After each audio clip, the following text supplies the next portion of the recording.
Over the course of 4 months, the aliens were able to teach human linguists the basics of their main language. The alien species were called the Quirtians, and introductions were made between the probe's mission control team and the Torch's crew. The exact nature of the Torch was explained, and a plan was devised to safely intercept the probe. In order to reduce risk of close-quarter nukage of the probe would warp 1,000 kilometers away from the Torch's final destination. The Torch would then come to a dead stop relative to the solar system. The probe would warp near it, then use its maneuvering RCS to enter the ship's cargo bay.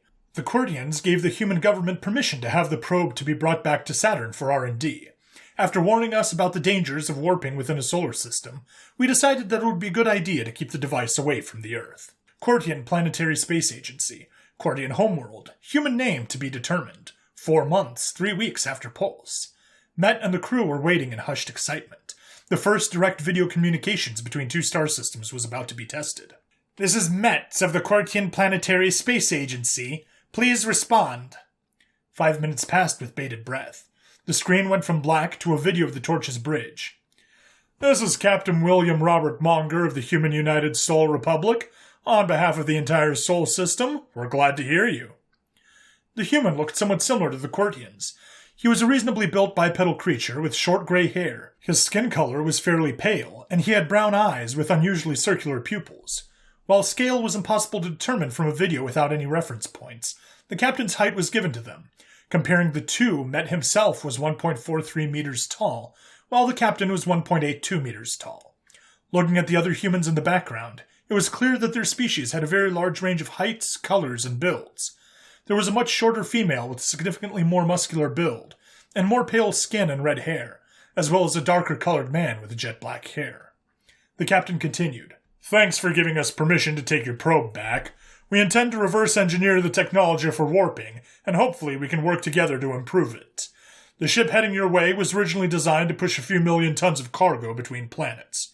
But when you remove all that mass, the amount of speed you can generate is quite ridiculous.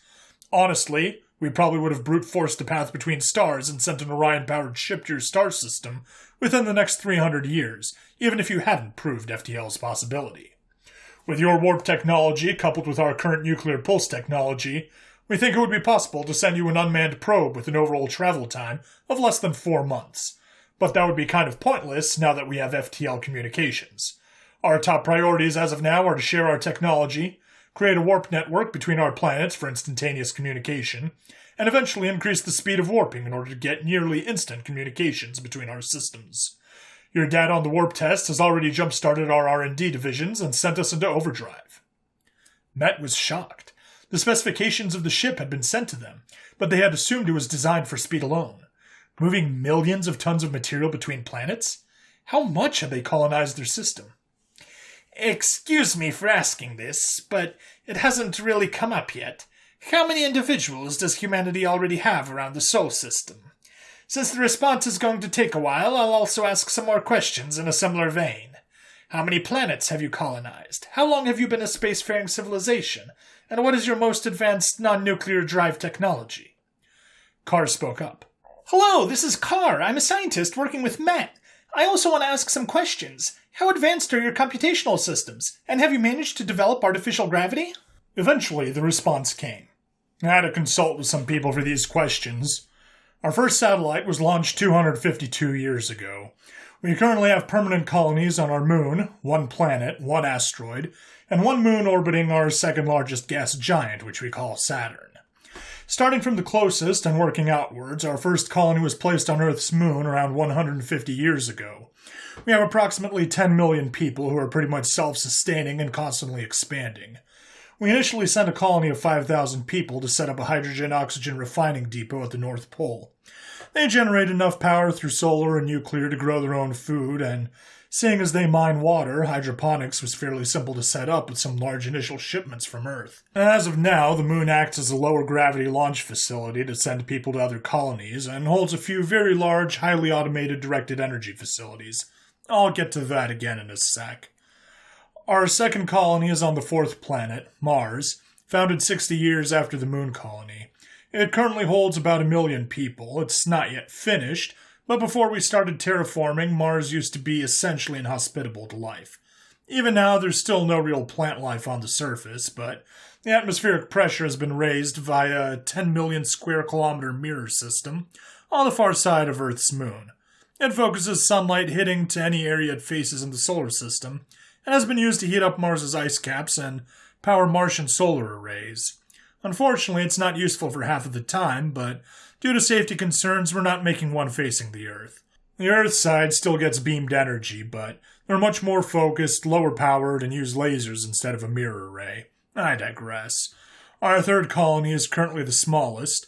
We set up a small facility on one of our largest asteroids, Vesta. The plan was to create a form of high-powered, high-efficiency plasma propulsion, using the regolith as remass and move Vesta's orbit to set it on a collision course with Mars in order to more quickly terraform it. However, the program lost funding once the moon's self-replicating mirror array was designed and proved itself to actually work. Now we just have a permanent settlement of 100,000 Vestians who mine small amounts of valuable rare metals from the asteroid's core and send it around the solar system via a small mass driver. Finally, we get to Titan, our fourth established colony, and currently the furthest from Earth. A probe we sent 156 years ago found a large amount of extremely tritium and deuterium-rich water under its crust. I'm talking in the 1% tritium range. We still don't really know how it's being constantly generated, but it was a very, very important step in our development as a species. That amount of raw, fusile material just sitting there could solve the energy crisis on Earth. A multinational colony ship was sent out there in order to mine the tritium, refine it, and bring it back to Earth.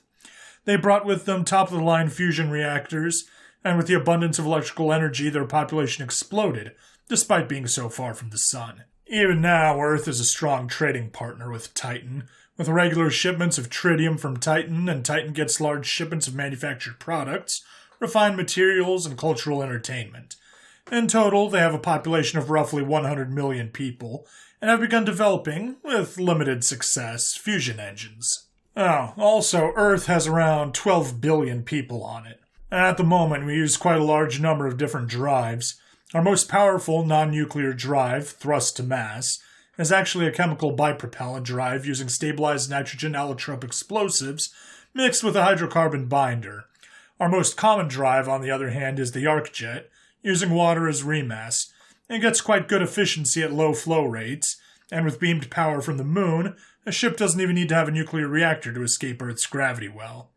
Our most advanced propulsion is also the simplest.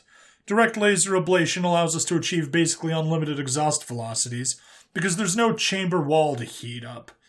But you need a mothership for this to work, and you can't just use water or ice, or the laser will just pass through it and strike the walls of the container. To answer your question, Carr, an average household contains a computer with 16 cores running at 10 gigahertz, 256 gigabytes of random access memory is common, and the average computer can store about 100 terabytes of data. A low-end monitor is 3,480 pixels wide and 2,160 pixels tall, and runs at 256 hertz. I'll send you guys some more technical data in text because I'm honestly not a computer guy. Also, we have not created any true artificial gravity, but we've gotten pretty good at manufacturing ring stations and generating gravity through centrifugal force. Met looked at Carr and began to reply. Over 100 million people living in space. That's incredible. And an entire moon with tritium-enriched water. If we could trade materials for even a ton of tritium per year, that would be a significant boon to our space program. Carr was similarly stunned, but for different reasons. At the risk of going off topic, why the hell does the average household contain such a powerful computer? We generally don't have computers with more than 2 cores, and word processing software doesn't really take that much RAM.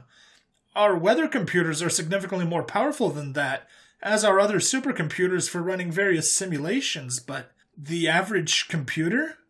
You've given us an incredible technological boost by sending that probe. I'm sure we can give you all the tritium you want. As for you, Carr, have you never heard of video games? Was the cryptic response.